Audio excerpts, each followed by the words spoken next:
I'll start then. Very, very simply, by living it. Not about talking, yes, by simply living it. Of course, there'll be a follow-up question, how do you live it? Well, you live it by living it, by doing, by trying, by trial and error. Amit has given us this great introduction about the development of the old Darwinian theory by trial and error. You make mistakes, you learn. How do you learn as a child, right? You don't start off perfectly. You fall, you learn, you get burnt by fire. But Amit has given us this great insight today about love and group work in love, which I think is so important. Thank you. Thank you. Would anyone else like to follow up on that? Well, a little bit. No, I mean, no, a huge amount of talking is not necessary. But it is important to complement the trial and error method by also learning to quantum think very early on, as early as possible. As children do it anyway. They have a lot of unconscious processing. But the thing is that we can do processing at two levels. Trial and error is only the aware, conscious level, but then the unconscious. How to get the unconscious engaged with your problem. This is something that one needs to learn. So the idea is to focus on the problem, like a scientist does. Rollin gave you a perfect example of the intensity that a scientist brings to the question that a scientist is asking.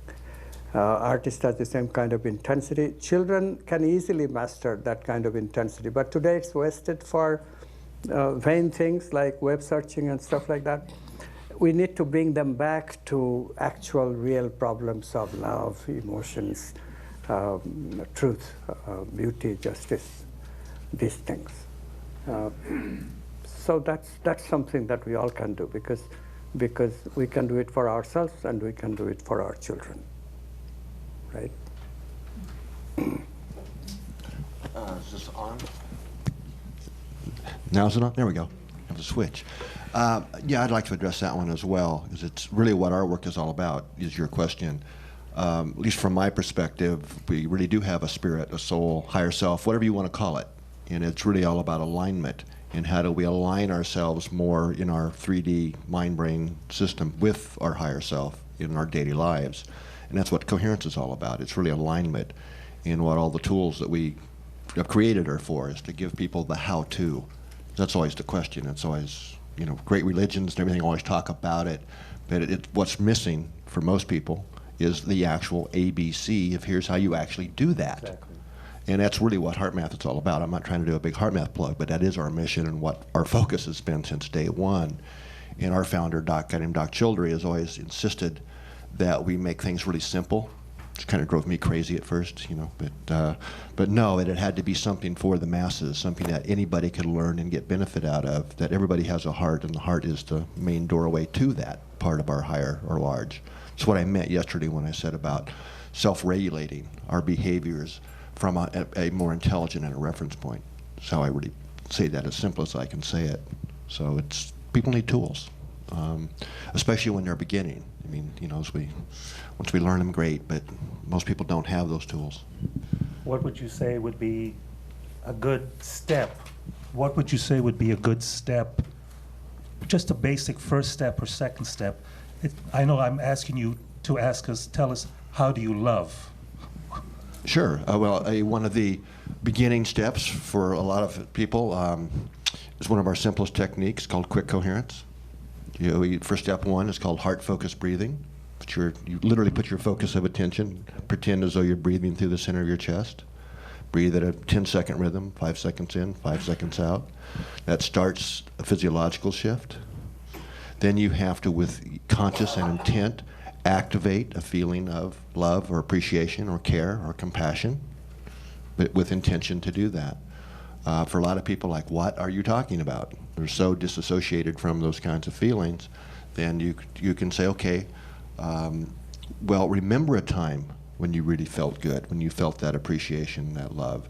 and now try and recreate that feeling. Then we have to go in and talk about, usually for a lot of people, this is not about visualization, it's not about thinking, it's really about activating and experiencing that feeling. And then you're starting to develop new brain circuits as you do that, and you do it enough. But I actually would say in addition to brain circuits, yes, that's real, we're also developing energetic level circuits as well, that with that connection to our large, or whatever word people are comfortable with.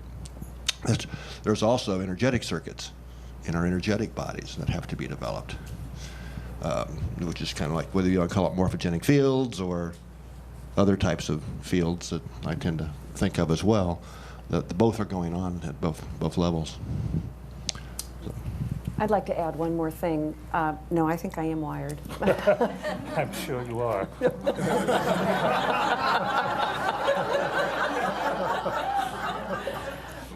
I heard the question in terms of how do you, I think maybe transcend the materialistic world, but I think we need to be very practical. We are in a materialistic world.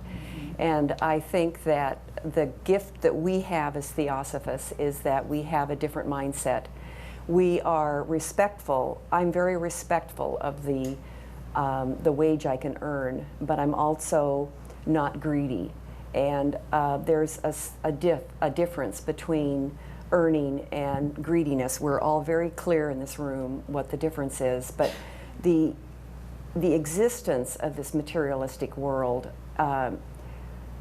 in our belief system, or in our practice actually of centering, of meditation, we're all as Theosophists understanding, and it's right with what everyone else is saying, we cannot open crown, we cannot get creativity until heart and head are matched. And Rollin has these wonderful things we can actually put in the classroom to help children at a more practical level, and those of us who are in our philosophy and our theosophy, we understand the importance. I think that the more centered we are, the better decisions we make, and those of us who have great wealth share it. Very good, thank you. To follow up on that, I would be interested to know what each of you thinks of the current status of mass culture and the culture at large, and to what extent very cutting-edge ideas like this are being accepted, likely to be accepted, will be accepted. Well, I guess here we go again. No one else is talking, so let me be the first to put my foot in my mouth. As a child of the 50s, I grew up at a time when people were actually saying, we can change the world, we can rearrange the world. In the 60s, as you know, we stood up against an unjust war. We stood up against terrible discrimination in this country. And people did it not, if you listen to Marvin Gaye's What's Going On, you know, not only marching with picket signs and those things, people tune in, turn on, right? And of course, they dropped out. But what they did is they set new models of how we could work together, how we could really function, and it transformed society. Because of what happened then, we are now. And we are more caring, more compassionate. We understand, yes, this word about love, you know. And, you know, there's a line in Theosophical literature about the voice of the masters is always in the world. And of course, popular music really conveys to so many people. And as you know, all you need is love. Love is all you need is one of the great things. So all of those ideas are there, and we in turn have to guide it a little. I think the work of Theosophists is to guide this trend, help give it a certain direction. Otherwise, it just keeps going wherever the flow will go. Oh, but to answer your question, I am remarkably hopeful and positive about culture today. I think I'm hopeful and enthusiastic about the work of our society today. Culture, you know, in New York, we just had people who gave us this idea of the 99% and the 1%, all, you know, and yet it entered consciousness. It changed the way we think. And one of the great things in those Mahatma letters is the idea they give us about ideas rule the world. Yeah. You know, and as men's minds change, and women's too, but women's minds are changed already. But, you know, it's amazing to think that just in the past century, women couldn't vote. In South Africa, you couldn't vote. In the South, you couldn't vote, depending on who you were. And these are momentous changes that for the past 2,000 years hadn't happened. And they've happened in a very short time. Because of media today, we are aware of what's happening in Syria. We are aware of traumas. We've helped change the way things happen in Burma. You know, there is more of this idea about being my brother's keeper, of I can't just let millions be slaughtered in Rwanda and just say, oh, well, that's them and that's their problem. There really is an awakening today that is so positive and so wonderful. It may be an undercurrent, but it is there, and it's a mighty wave that really is working through society. Thank you. Would anyone else like to take that on?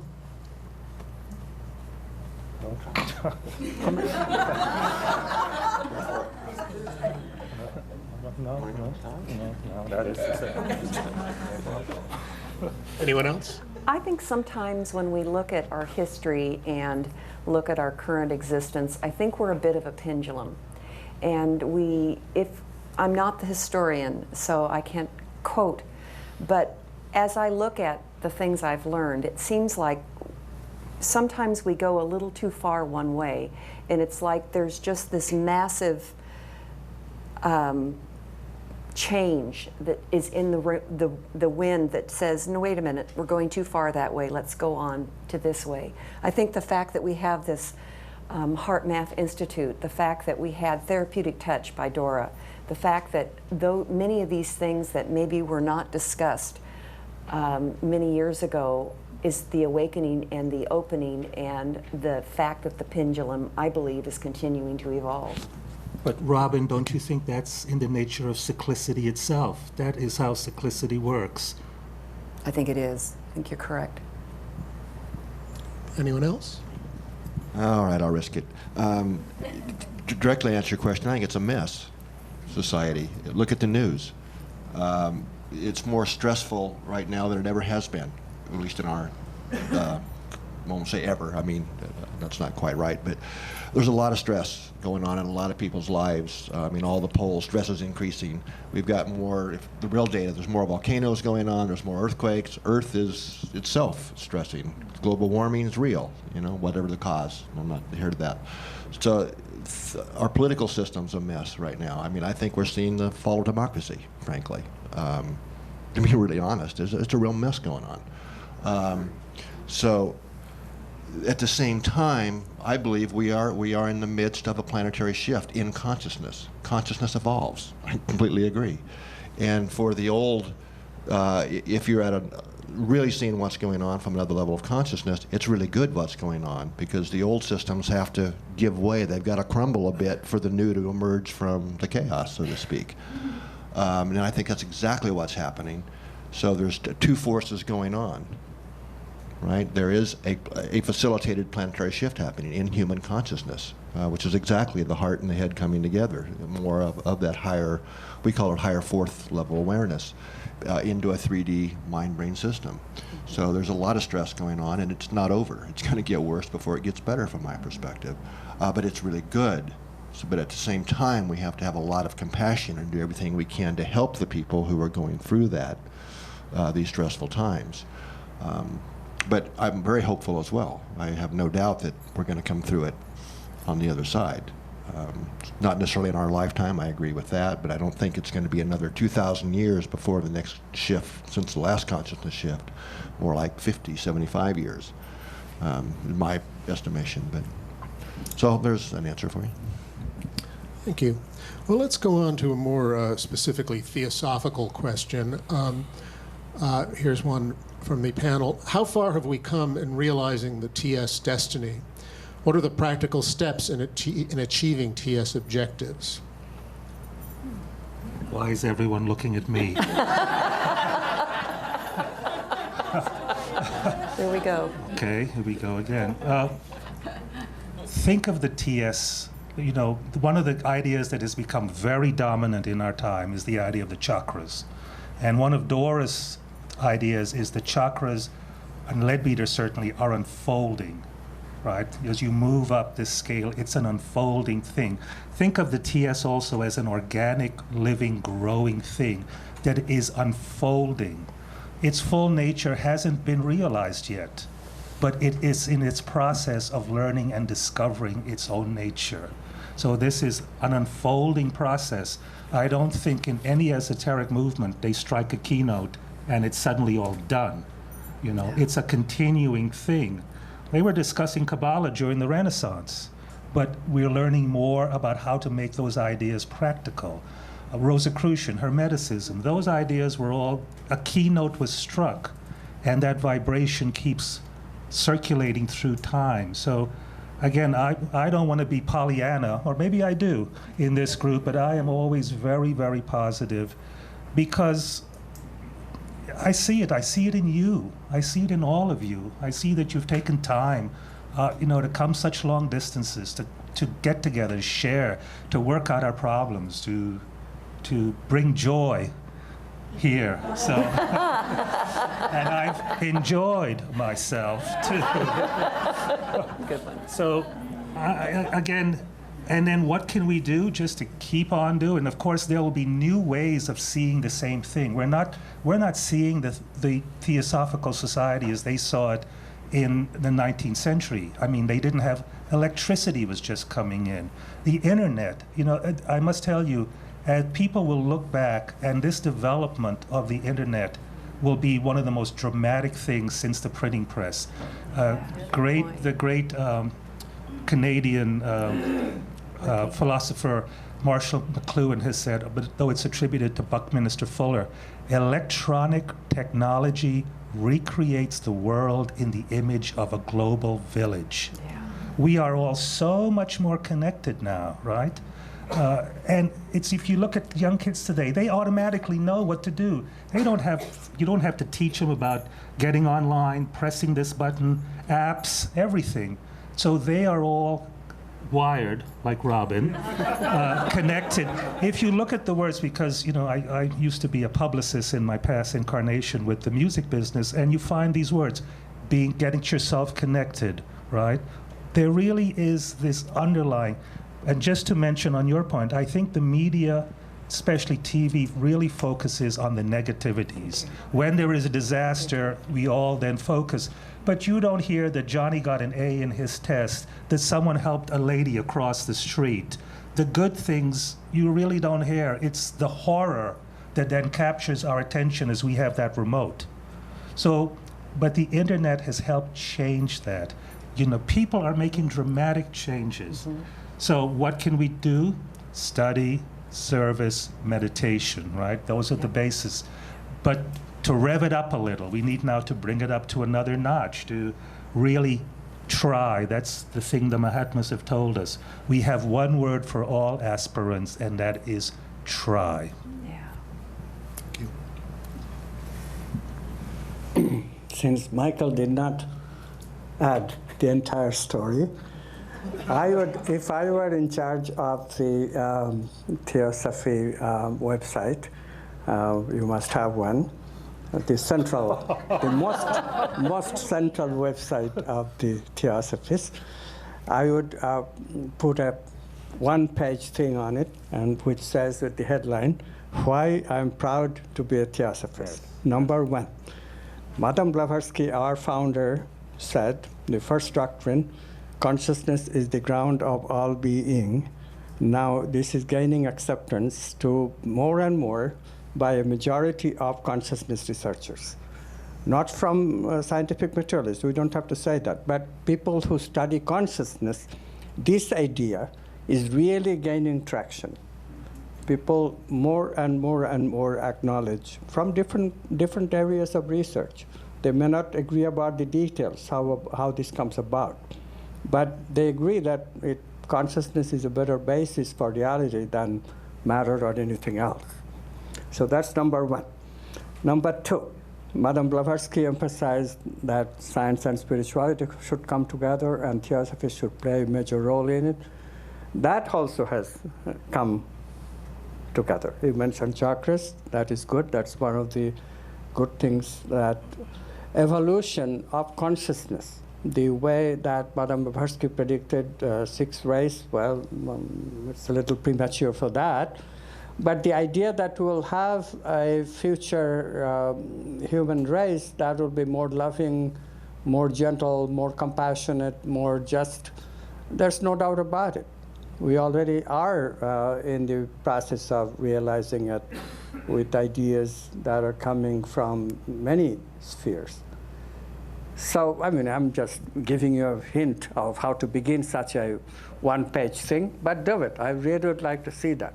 I certainly am very proud that I have been involved with Theosophy for so long. And we're proud that you're proud. Yeah. Anyone else? Okay, well, let's go on. Here's a question that, that comes out of the discussion groups, and this one is for Robyn. What can we do to protect our core energy? Well, first of all, acknowledge it, recognize it, understand that you have a core and that it is a gift just as breath. And the core, recognize when you've tapped it. And I've been asked that question several times, and I know personally when I've tapped it, it's an exhaustion that's different than I just need a good night's sleep. It's a quiver in my body that I know that, oh dear, I really did push too hard. And then the acknowledgement that I shan't do that again. I want to protect this core so I can live the life my genetics is saying I might live. It's individual. It's up to each person. I think through your centering, I'm going to keep saying that because that's really what we're here for. Through that centering, through your meditation, acknowledge it, recognize it, seek it, meet it if you don't know it, so that you know if you've touched it. Would anyone else like to comment on that question? I would also suggest grounding. Oh, good. Grounding. And Robyn had the suggestion during her talk, just gardening, getting your hand, touching the earth. There's nothing better for grounding than just getting into that soil, even if you have a little plant at home. To nurture something, I think is a good, It's a good idea. It's a good basis to start. Thank you. Well, on a related topic, for Rollin, what is the relationship between quiet meditation and coherent heart rhythm variance? Depends on what you mean by quiet meditation, I guess. Again, the natural physiological response to when we're genuinely or sincerely feeling a positive emotion, appreciation, care, compassion, in a sustained way, is coherence. That's the way we're wired. That's how we discovered it. We had getting people in different emotional states, and voila, this very distinct physiological state kept occurring that was co-varied with positive emotions. So the meditations, we've looked at this as of others. Some of the Buddhist practice, loving kindness, people are in coherence. In fact, one of my colleagues went over and looked at long-term Buddhist meditators, those that had been monks for 5 years or more. They were walking around coherent. Yeah. 2 years or less, no, they weren't yet. That's what they found. Yeah. With some of the coherence building techniques, the tools and techniques I'm talking about, you can learn how to get coherence in 5 minutes. Now, it takes a lot of practice to remember to do it and to be able to sustain that. And it's not always about walking around in a coherent state anyway, but emotionally coherent, yes. That's a different kind of thing. I made the comment yesterday, and I get in trouble when I say this, if I'm really honest, a lot of meditation techniques are disassociation techniques. They're get out of here, go spiral off somewhere. Great. You could do that for short periods, but that's not about being here in this dimension, in this world, connecting with people in a genuine way, caring about them, doing something to help the world and other people. So I'm not big on disassociation techniques. I'm just not, sorry. In fact, I'll even go a little farther out there and probably make some people angry. Some long-term meditator friends of mine, and I used to be one. I meditated for 15 years before I just really discovered the heart, other than just a concept. You know, I'm having to work with them now to get them out of that because they've got a lot of health problems. If you're really disassociated into this basically low variability state, we bring a flat line into our system. So they're losing blood pressure control mechanisms, all this kind of stuff that now they're having to work very hard to undo because they've trained themselves into this disassociated flatline state. I'm sure it feels good while they're zooming off in the universe, but anyway, so. Good. I don't know if I answered your question or not. But. Oh, thank you, thank you. Let's see here. Question for Amit. Can we develop new ways of being, new brain paths that will help with the prevention or mitigation of dementia to any significant degree? Say it again. Can we develop new ways of being, new brain paths that will help with the prevention or mitigation of dementia to any significant degree? Dementia.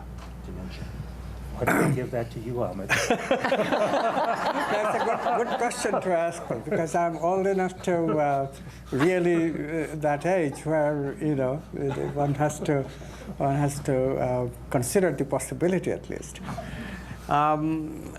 I think that the research is already showing something. I'm on right. I just forgot, but it is done right already. So I don't need this. Okay, so. Be creative. There is just no doubt about the fact that if you are creative, mind will be engaged.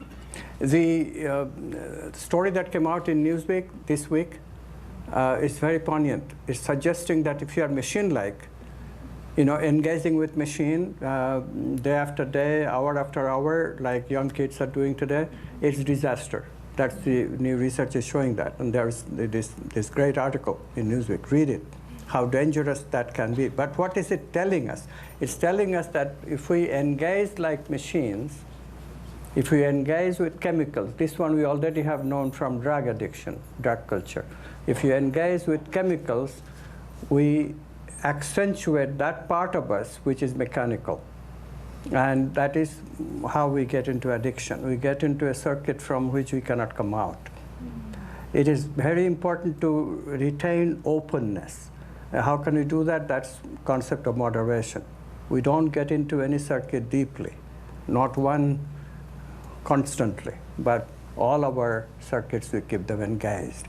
But even more than that, they're just brain circuits. We must engage the mind every day. How do we do that? By paying attention to new ways of thinking, by paying attention to imagination. Active imagination techniques you can teach your child. Children love doing this stuff, by the way.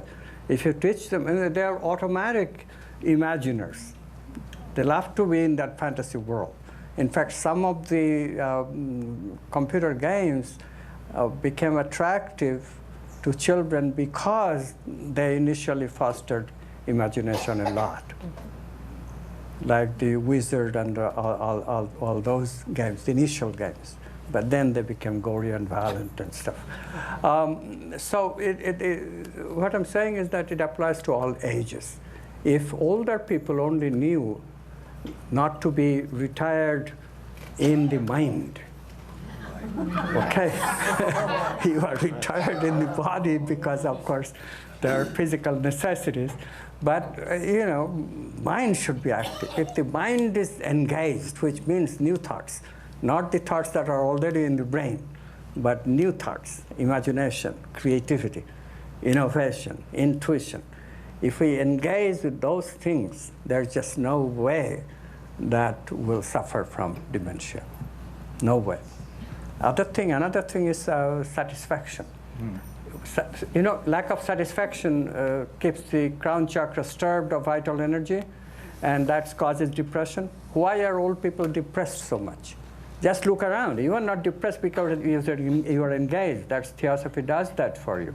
But most people out there, they're not engaged in anything. And so what happens is that they don't have any satisfaction in their life. And when you don't have satisfaction, the crown chakra stirs from energy. And so that engagement that gives you satisfaction has to be brought out. How does one get satisfaction? Satisfaction can be gotten by these positive emotions. So we should really emphasize, and I'm just so delighted that in this room, all of us, 4 panelists and many people in the audience, they're all into developing this positive outlook towards life. If we could just bring that message to older people, that yes, you can still use neuroplasticity to make new brain circuits and keep engaged and satisfied. That would be such a wonderful contribution. Also bring the medical costs down enormously. Richard, just I would say, and the easiest way for Theosophists is just to read through The Secret Doctrine page by page. If you want to keep your brain active, just read through that book page by page by page. Believe me, your brain will just be rewired on its own. I'm telling you, but you laugh, and I tell you, when I was just starting out in my own background as Theosophist, I went to Vancouver to meet a very elderly lady who had been a student of one of Madame Blavatsky's. She had been very active, and when I met her, she could not really walk. And I said, "Don't you miss your active life?" And she said, she pointed to her Secret Doctrine in the Mahatma letters. She said, "No, I have the universe at my fingertips." And I always found that, so inspiring, that even if the body keeps wearing out, which is a good thing, because if we had the consciousness that we have when we're older in a new body, when we're young, we would be devastating to the world. So it's a good thing to slow down, to digest, and yet to have access to those ideas. I just wanted to mention one more thing, which I said before. Dementia, the word, sends terror through many people. And it isn't a word that should send terror. It's simply, I'm emphasizing what everyone else is saying, which is burning new pathways, creating new pathways. I remember George Linton. Some of you who remember George was a long-time Theosophist, and I remember I was kind of like a child of them because we ended up buying their house that George built. And when George and Dulcie were living in a care center, was basically a care center, George would walk every day. Now, I mean walk, he walked like, 2 inches, a little bit, just around the block. And then when he would go back into his room, he had all of his books. And anytime I would go to visit George and Dulcie, he was restudying all of the books of all of the theosophical teachings that mattered to him. And I just remember feeling quite inspired. And also, Robyn, on that idea, when you get older, you forget a lot, so it's like reading new literature all over again. It's true. Yeah, like seeing the movie over and over. It's true, it's true. It's true. Well, here's a question for Michael. Oh, no. If Blavatsky were alive today, with all the technological advances and the possibility of nuclear destruction of human life, what would her message be for today's culture? To learn, to live, and love one another. Remember, The Voice of the Silence, her last book, is summarized so easily.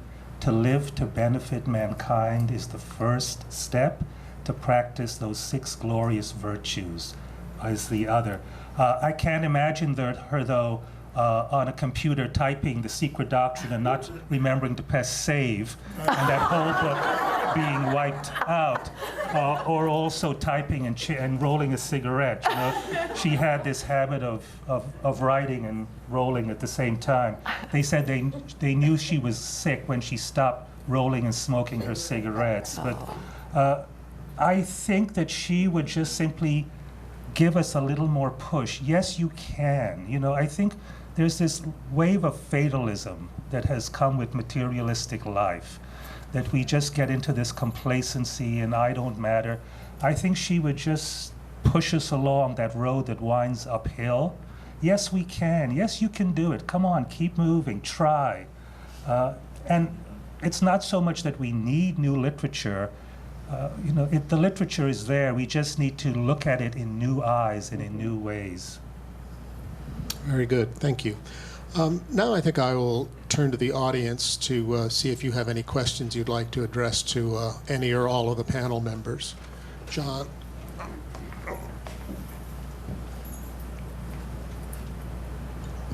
Thank you. I just have one question, if you could elaborate a little more about what you mean by dissociative meditation techniques and practices, and why you think, first of all, if you can tell us what they are in your point of view, and the detrimental effects of them.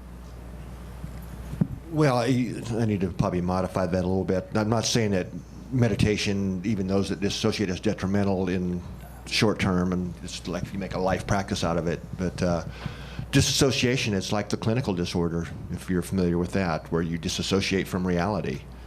So a lot of relaxation techniques are basically little steps towards disassociation. I'm going to separate from myself. I'm going to zoom out here and not be associated with my body.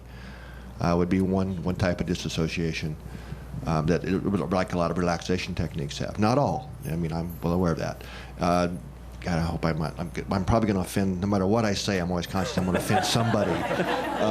TM, the people on the inner circle, that's one of the big problems. A lot of people disassociate and actually end up with clinical disorders who are long-term practitioners of TM. It's the dirty secret they don't want you to know, but it's true. So I hope that helps answer your question. Can I just add a little bit to this? There are many forms of meditation. I don't think it's criticizing the basic meditation of increasing the gap between thoughts. No. That's the basic meditation. It just slows us down. It's very useful. Yes. In fact, this breathing technique that he also is suggesting, that does slow down the organs, slows down the... Exactly. So that's very useful. That continues to be useful. Don't give up that. And don't give up concentration meditation either. Everybody needs attention. So those things are fine. Disassociation is this idea of self-hypnotizing ourselves, forget the world, and also this out-of-the-body experience. That too is a disassociative technique. When we are very fearful, automatically jump out of the body. We have that experience automatically. In some form of meditation, that is also encouraged because it's so wonderful to be disassociated from the world, from the body. Those are the things I think Rollin is talking about, and they can be dangerous, yes. It is, yeah, and unfortunately that's what a lot of things guide people towards. And it's also become part of modern life, is people having to disassociate from the pain they see, for example. It's one of the big, we do a lot of work in the military. I mean, we call it all kinds of things, but it's ultimately they've disassociated. They have to. Depression, it's really, from my perspective, you're cut off from your heart, because it's your deeper heart core feelings that nourish, that give us that sense of purpose in life. So you're disassociating from that part of yourself, basically. So it's multiple levels I'm really talking about. Disassociating from our own deeper inner sense of right and wrong, morality, if you will, and from others. When I hear you say this, to me, you're saying escapism. Let's not go into escapism. So I think we all understand that.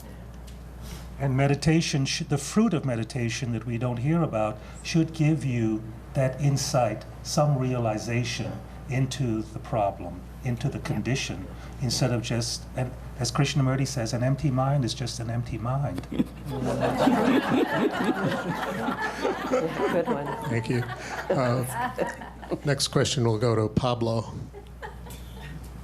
Yeah, it was actually a comment on this. It's similar to what Robyn said, so I don't have much to add. But the problem to me is not with meditation in particular, it's with this attitude of using things to escape from reality, whether it is meditation, study, money, pleasure. And that's why in Theosophy, there is always a very strong emphasis on why we meditate, before we start learning any technique, which is something that not all traditions in the West put much emphasis on.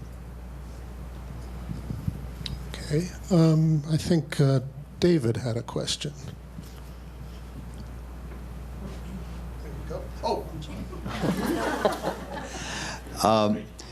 Brian, to you, and then I'd like others to add to it if you care to. Your name? Rollin. Rollin. Sorry about that. I didn't even have the first initial right, honey. Could you address the techniques that your company and associates have developed to the problem that we have now in the military with the ascendance of PTSD? Okay. Well, first of all, PTSD is not the big issue in the military.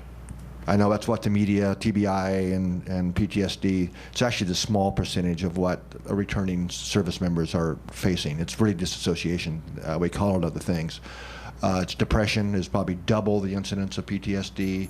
Associative disorders, it's called a number of things, is probably 4 times the number of people with PTSD. That's what latest reports are really showing. With that said, actually a clinical study has been done using HeartMath, which are really basically, the HeartMath techniques are self-regulation techniques. They are techniques that allow us to better self-regulate ourselves, our emotions, our behaviors, is what they ultimately are.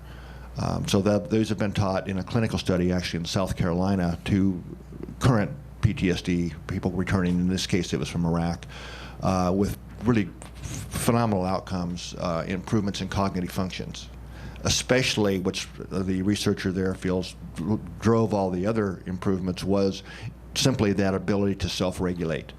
The trigger happens, I now can do something to self-regulate that trigger, that gap between, you know, like you were really talking about, it's creating a little bit longer gap in our consciousness between the stimulus and the reaction, where we can self-regulate.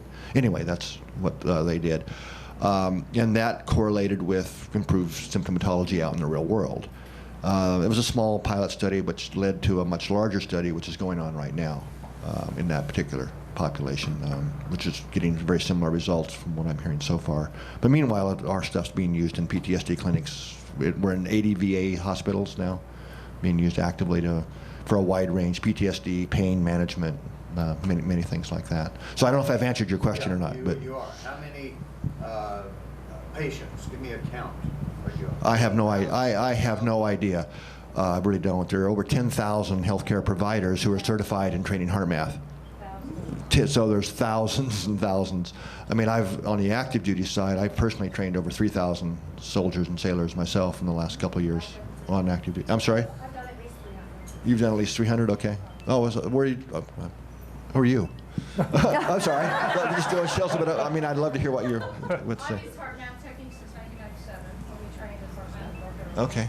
And yeah, I've used PTSD training in infants, not just from war, but infants who go through PTSD and depression, and use HeartMath techniques with infants and their families. Great, thank you. All ages. I'd like you to talk about also what you've done with gangs and kids in trouble. In light of the situation in Colorado, could you talk, I know that you've done tremendous work with HeartMath in gangs and gang violence and helping stressed out kids. Could you say a little bit more about that? Yeah, I don't want this to become a HeartMath commercial, but yes, you're right. I mean, HeartMath is again, it's simple self-regulation techniques. So they've been incorporated into gang violence programs, like you're saying, into, there's a whole movement called Be Peace, I think. Started out of Costa Rica, where the HeartMath is the core of that. That's being, Marina, yeah, I mean, right, which is reaching thousands of kids. They've actually gone more global now, from what I understand. She has her institute here now. Yeah, does she? Okay. Oh, and when you say here, you mean? In the United States. United States, right. And I'm really not the best person to speak to that. I'm research director, but we have a whole other team that works with those kinds of things. But I mean, 60-some universities are now incorporating HeartMath in their courses if you're going to be a nurse and all kinds of things that I can't begin to. I just tried it with my doctor's Yeah, so, okay. But your question was for other panel members as well that you had asked, David. So. I just wondered if anybody else had a comment, but that's fine, because I'm passionately concerned about the PTSD issue. As you should be, but again, PTSD is real, but there's a much bigger issue going on with our returning service members. I understand And it's the hope band there is it's with intervention, it's something that they really can, and we're actually have data to prove this, recover much faster and integrate very successful lives. But they need some help. And unfortunately, that's being largely ignored. Rollin, I have another question related to your talk. Has there been any study whether people with pacemakers have difficulty achieving coherence? Yeah, if you have a pacemaker and are being actively paced, you've got basically a flat line HRV. There is no interbeat interval. Okay, or if you have a heart transplant, there is no autonomic innervation to the heart, so they're more or less flatline variability. So from an HRV, heart rate variability coherence perspective, no, you won't be able to measure that. That does not mean that the self-regulation techniques, which are really working at more of your energetic mind-brain level, don't work. They do. In fact, one of the most touching letters I ever got from somebody was from a person with a heart transplant, where HeartMath, the tools literally transformed his life.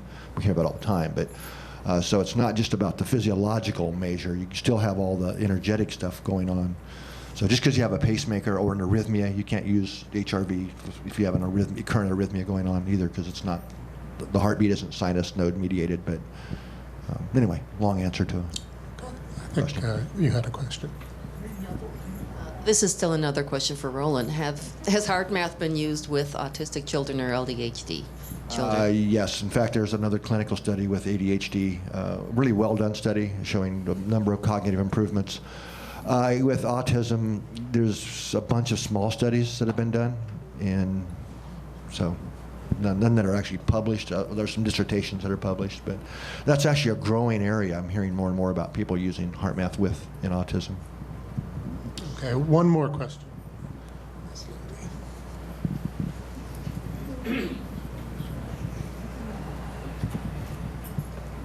I just have a general question about permanent change based on the baseline that Rollin was talking about. If you're kind of up here, how long would someone have to practice that loving meditation?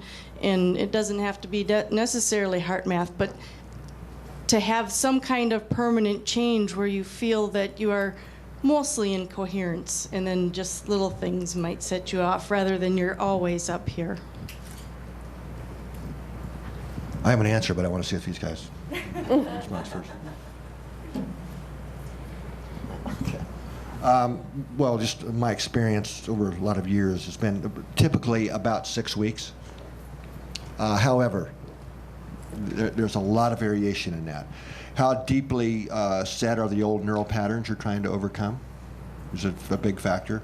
Even more, I think, important is how meaningful are you about starting to self-regulate to make a change.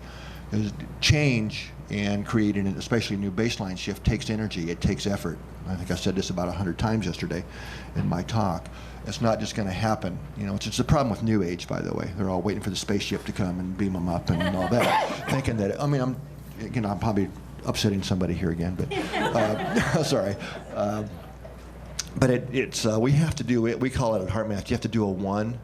Right, and then your own large can come in and help facilitate that, but you've got to do something. And remembering to do it, to take the effort. Okay, somebody cut me off in traffic. My typical pattern is to get frustrated and irritated and so on and so on, and blow out a lot of energy. Well, it takes energy to change that pattern. Wait a minute, no, I actually just learned this cool little technique. It's really simple. I'm going to do it right in this moment. That takes energy and it takes attention. Right? But the more we start doing that, we're starting to create new neural and, I think, energetic circuits. So that becomes easier.